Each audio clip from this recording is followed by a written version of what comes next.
आप देख रहे हैं संग्राम न्यूज।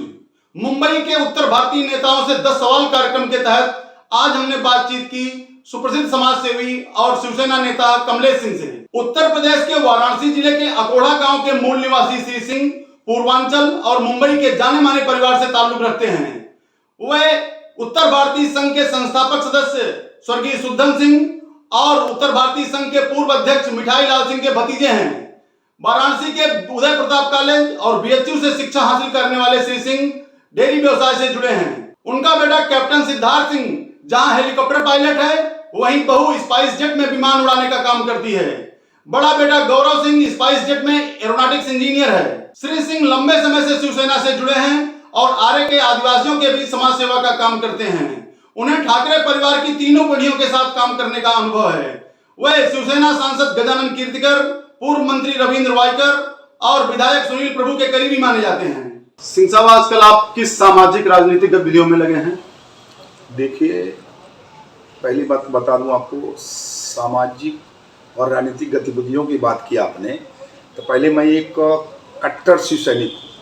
हमारे बाला साहब देवत्व, उनका विचार था कि 85% समाज सेवा और 15% राजनीति, और वही लगन हमारे दिल में आज तक लगी हुई है कि कोई गरीब, निसहाय और जिसे किसी प्रकार की ज़रूरत हो, चाहे हॉस्पिटल हो, शिक्षा हो, यानी कुछ भी हो, उसका हम पहले अच्छी ढंग से समाधान के लिए अपने स्थानीय प्रतिनिधि, आमदार, खासदार से हम लोग मदद कराते हैं और उसकी समस्याओं का हल कराते हैं। ये तो मेरा पहला एक सामाजिक और राजनीतिक पहला एक विचार तो ये था। क्या आप हाल के वर्षों में उत्तर भारतीयों की जो सामूहिक सोच हुआ करती थी, राजनीतिक नेतृत्व की सोच हुआ करती थी, उसमें आप कुछ परिवर्तन देखते हैं? बहुत सारे परिवर्तन हुए हैं। पहली बात तो ये कि हमारे उत्तर भारतीय कई जातियों में बढ़ चुके हैं। राजपूतों की अलग संस्था, ब्राह्मणों की अलग संस्था, यादवों की अलग संस्था, पटेलों की अलग संस्था, तमाम जातियाँ पाल की अलग संस्थाएं होने से एकजुट होना बड़ा मुश्किल रहा। जबकि पहले जो है सारे लोग उत्तर भारतीय नाम पर एकजुट होकर के एक माध्यम से अपनी समस्याओं का विचार के लिए, चाहे तबेले की समस्या हो, चाहे रोड पर भाजी ठेले वाले की बात हो, चाहे रोजगार की बात हो, लोग ले जाके स्थानीय उस समय जो प्रशासन था उसके पास ले जाते थे।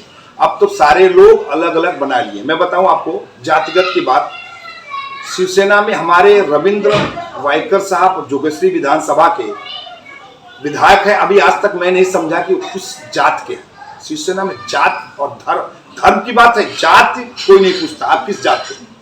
आप हिंदू हैं तो हिंदू हैं, मुंबई कर है तो मुंबई कर है, न उत्तर भारतीय न दक्षिण भारतीय। हम साखे में जाते हैं, हमारे साखे में कभी नहीं समझ में आया कि हिंदू है कि ये मुस्लिम है या किस जात का है, ब्राह्मण है, क्षत्रिय है। ये हमारे यहाँ शिवसेना में नहीं। ये सेल तो ये ओबीसी सेल, हमारे यहाँ कोई सेल नहीं है। तो हम यही जानते हैं ना कि कभी भी जातिगत प्रेरणाओं से जब तक उत्तर भारतीय दूर नहीं होगा तब तक उनका उचित विकास होना मुश्किल है। और हमारे यहाँ ये सबसे बड़ी उत्तर भारतीयों में ये एक बहुत बड़ा कैंसर की तरह समस्या बनी हुई। आज आप देखिए, अभी अभी भाजपा में, आप लोगों को मीडिया मालूम होगा, मीडिया में देख रहे हैं, कुछ जात के कुछ लोग जा करके जगह जगह कार्यक्रम कर रहे हैं। आपको बताऊं, निचले जो आम मतदाता हैं, आम उत्तर भारतीय है, क्या उनसे जुड़ा है? नहीं जुड़ा है। हमारे शिवसेना में क्या होता है ना कि आम नागरिक अपने खासदार, आमदार, चाहे वो मंत्री हो, उसके तक आसानी से पहुंच जाता है। और अन्य पार्टियों में जो आज देख रहा हूं मैं, उत्तर भारतीय वो लोग हैं, एक जमाना वो था जब वो लोग सत्ता में थे तो आम आदमी उनके तक पहुंच नहीं पाता था। उसी का कारण है कि आज एक भी उत्तर भारतीय विधायक नहीं, चाहे भाजपा हो चाहे कांग्रेस हो, किसी से विधायक नहीं। उसका एक कारण बना, कई लोगों को टिकट मिला, सारे लोग पराजित हुए। उसका यही कारण है, जब तक आप निचले जाति हो, चाहे काम करने वाला, चाहे ठेला किसका हो, चाहे मजदूर हो, जब तक आप उसको जोड़ेंगे नहीं तब तक आप उत्तर भारतीय फिर नेतृत्व पाएंगे नहीं और आपस में आप बटे रहेंगे। क्षत्रिय एक तरफ जाएगा, ब्राह्मण एक तरफ जाएगा, यादव एक तरफ जाएगा और सारी जातियां हैं सब अलग अलग बढ़ जाएगी। और इसीलिए मैं अब कहेंगे कि आप शिवसेना से जुड़े हैं, शिवसेना में जात पात नाम की चीज नहीं है और शिवसेना में उत्तर भारतीय दक्षिण भारतीय बात है ही नहीं है। आपको ज्यादा समझना है तो गढ़वा घाट आश्रम है, यहीं पर जो काशी के मठ कांदीवली में, वहां जाकर के आप अच्छी तरह पूछ सकते हैं कि बहुत से उत्तर भारतीय नेता आए, बहुत से अन्य पार्टियों के लीडर आए, तमाम आश्वासन देके गए, लेकिन गुरु जी का कोई भी आश्वासन पूरा नहीं किया। माननीय उद्धव जी के आदेश से सुनील प्रभु जी महापौर थे और वहां के स्थानीय विधायक प्रकाश सूर्य जी ने आज उनके आश्रम को इतना सुशोभित किया है। वहां पर सामाजिक संस्थाएं चलती हैं, गरीबों को रहने के लिए जगह दिया गया है। उसी स्वामी जी को काशी में खुद मोदी जी जाके चरण वंदन करके आए हैं। तो काम करने का तरीका, धर्म हो, शिक्षा हो, किसी को हॉस्पिटल हो, मैं कहता हूं ना कि आप फिर कहेंगे आप शिवसेना क्यों हैं? शिवसेना ऐसी पार्टी है, घर में बच्चा जन्म लेता है तो उसको जाके बधाई देने वाला पहला शिव सैनिक होता है। उसके बाद जब वो बड़ा होता है तो उसको एडमिशन कराने वाला शिव सैनिक होता है। उसके बाद बड़ा होता है तो उसको नौकरी दिलाने वाला उसके साथ शिव सैनिक होता है। जब वो बीमार पड़ता है तो उसको खून देने वाला पहला शिव सैनिक होता है। एक दिन जब अंतिम सैया बजाता है तो सबसे पहले फूल चढ़ाने वाला शिव सैनिक होता है। ये शिवसेना का काम है। और जो शिवसेना का कहेंगे उत्तर भारतीय शिवसेना के खिलाफ जाती है, अगर आप शिवसेना के नजदीक नहीं गए तो कैसे समझेंगे शिवसेना के खिलाफ जाती है? पहले जाइए, उस पार्टी को डीप में जाइए, समझिए, उस शाखा में जाइए, लोगों से मिलिए। हमारे पास हजारों ऐसे उत्तर भारतीय मिले। मैंने कहा पहले नजदीक तो जाओ, पहले काम कराने का तरीका देखो। जो लोग शिवसेना से, जो भी व्यक्ति जो गरीब है, गरीब जो भी गया वहां जुड़ा, वो शिवसेना का आज होके रहा। मैं बता दूं आपको, जितने गरीब तबके के लोग हैं, जितने लोग हैं, सारे लोग उत्तर भारतीय शिवसेना से जुड़े हैं। वर्तमान में आपका कोई लीडर ऐसा देखते हैं उत्तर भारतीयों का जो समाज पर अधिक से अधिक प्रभाव डालता हो? आपके निगाह में कौन कौन से हैं वो? अभी नए में तो कोई नहीं दिखाई दे रहा हमें। पुराने जो थे वो रिटायरमेंट ले लिए, जिनके साथ काफी जनाधार था, लोगों को जोड़े थे। अभी हमको तो नए में ऐसा कुछ नहीं दिखाई दे रहा। क्या उत्तर भारतीयों की जातीय संरचना में हाल के वर्षों में कोई बदलाव आया है? खुद बदलाव, जाति संरचना में इतना बदलाव आया है कि इसलिए तो यहाँ उत्तर भारतीयों में फूट पड़ी है। सारे लोग अलग अलग संस्था बना लिए, सारे लोग अपने अपने विचार के हिसाब से पार्टियां चुन लिया। तो उसमें तो विषमता हो गई, बिखराव हो गया, तो मजबूती तो रही नहीं। तो अगर कोई ऐसा माने कि सारे उत्तर भारतीय वोट हमारे पास आए, कांग्रेस माने हमारे पास आए, भाजपा माने हमारे पास आवे, शिवसेना माने हमारे पास आवे, तो ये तो हमारी धारणा है। इस पर मैं पहले उत्तर भारतीय समाज कुछ खास बिजनेस में लगा हुआ था। क्या आप हाल के वर्षों में देखते हैं कि उत्तर भारतीयों ने विविध क्षेत्रों में भी कुछ प्रदर्शन किया है? पहले उत्तर भारतीय जब यहाँ पर आए ना, तो जिसको नौकरी करना था मिल में काम करते थे। दूसरा व्यवसाय उनका दूध था, कोयला था, तेल था। और कुछ लोग ज़्यादा जो गरीब थे, मजदूर टाइप के थे, वो हमाल का काम करते थे, मिलों में काम करते थे। लेकिन अब जो है सारे लोगों के अंदर शिक्षा के प्रति बहुत ज़्यादा लगाव आया है। मैं यही कहता हूँ, शिक्षा एक ऐसी चीज है कि एक टावर में रहने वाला लड़का अगर शिक्षा वो भी किया है, अगर एक गरीब लड़का झोपड़पट्टी में रहता है, तो दोनों एक मल्टीनेशनल ऑफिस में दोनों एक ही ब्रेंच पर आमने सामने बैठ सकते हैं। शिक्षा ऐसी चीज है, लोगों की दूरी को एकदम नजदीक करती है। मैं यही कहता हूं कि जातिवाद छोड़िए, बच्चों को अच्छी से अच्छी शिक्षा दीजिए, ताकि ये दूरी, शिक्षा दूरी कम कर सकती है आपस की विषमता को। आप चाहेंगे कि बिना शिक्षा के जातिगत जो दूरी है दूर हो जाए? नहीं, गरीबी अमीरी नजदीकी जब होगी, आप शिक्षा रखिए। शिक्षा है तो आपके बताए ना, टावर में रहने वाला, एक झोपड़पट्टी में रहने वाला बच्चा एक साथ एक टेबल बैठ के काम करते हैं। राज ठाकरे जी के नेतृत्व में जो मनसे का उदय हुआ, क्या उसका जो प्रभाव कुछ उत्तर भारतीयों पर आप देखते हैं? देखिए, अभी राज ठाकरे जी के विषय में बोलना हमारे लिए अनुचित है, क्योंकि ये मामला हमारे उच्च स्तरीय नेताओं के विषय में है और नहीं वो सब बात करेंगे।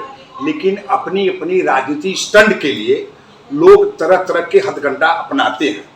अब जैसे आ गए ओवैसी जी, तो एक हथकंडा लेके आ गए हैं। तो ये सब राज साहब का, मैं इनके विषय में कुछ बोलना नहीं चाहता। और उनके अभी तो मैं सुना है कि राज ठाकरे की पार्टी मन से और भाजपा में गठबंधन होने वाला है, तो इसमें भाई तो अभी हम नहीं समझ सकते राज जी के विचार इस समय क्या बदला हुआ है, उत्तर भारतीयों प्रति क्या बदला हुआ है, लोगों प्रति क्या बदला हुआ है, ये तो आने वाला समय बताएगा। क्या आप अभी भी मानते हैं कि मुंबई सभी को आगे बढ़ने का समान अवसर प्रदान करती है?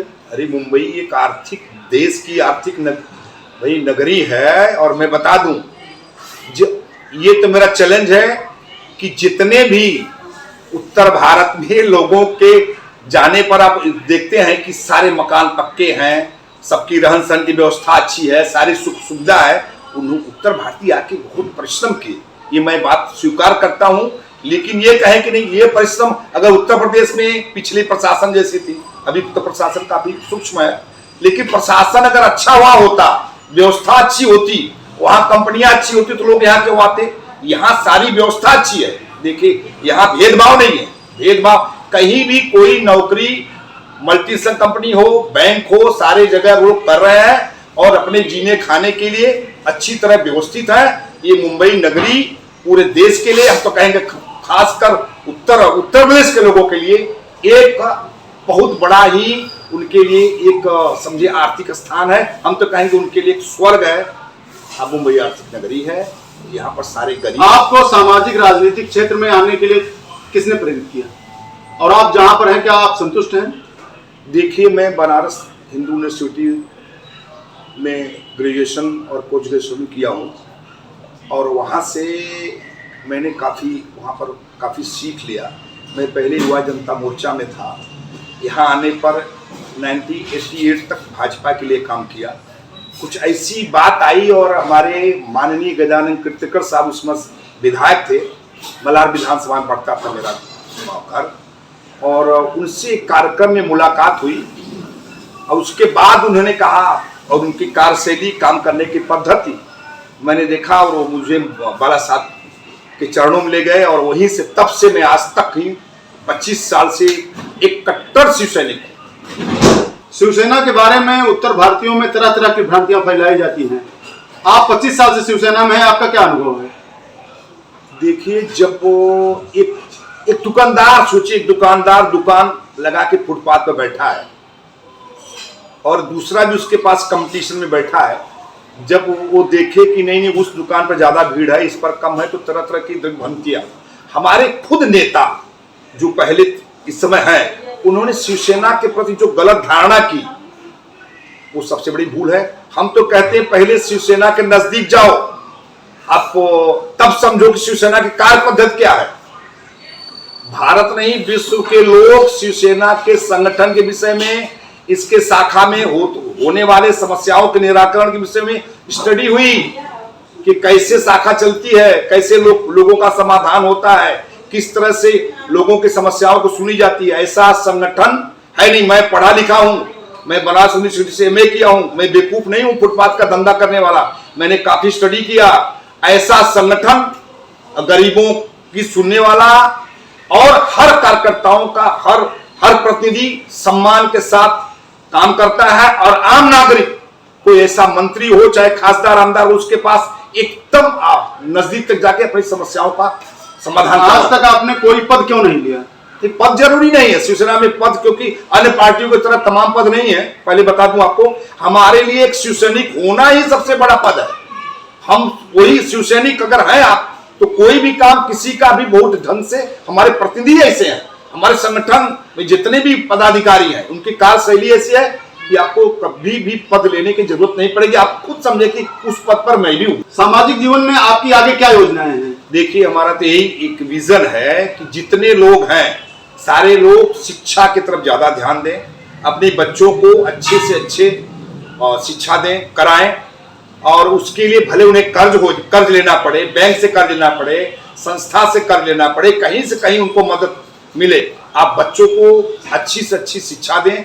शिक्षा होने से ही देश का विकास होगा, समाज का विकास होगा। बता दूं, शिक्षा रहेगी तो देश में क्राइम कम होगा। और हमारे उत्तर भारत में उत्तर प्रदेश के लोग ज्यादा बदनाम करते हैं, भाई वहां क्राइम ज्यादा है, लेकिन बता दूं उत्तर प्रदेश में क्राइम नाम की चीज अब 10% होगी, क्योंकि वहां शिक्षा का बहुत बड़ा एक होप जो है वहां की सरकार ने की है। और लोगों का विचार भी यहाँ पे मैं देखा हूँ, जो सब्जी बेचता है, चाय का स्टॉल लगाता है, पानी वो अपने बच्चों को इंग्लिश स्कूल में भेजता है, उसकी विचारधारा बहुत अच्छी है। और मैं सबसे अपील करता हूँ, मेरी बहुत अपील है कि आप बच्चों को अच्छी से अच्छी शिक्षा के लिए पैसे का, कर्ज का कहीं से भी मिले आप करिए, और इससे देश का विकास होगा, आपका विकास होगा। आप अपने आप को खूब अच्छी तरह जिंदगी जीने का हक समझेंगे। धन्यवाद।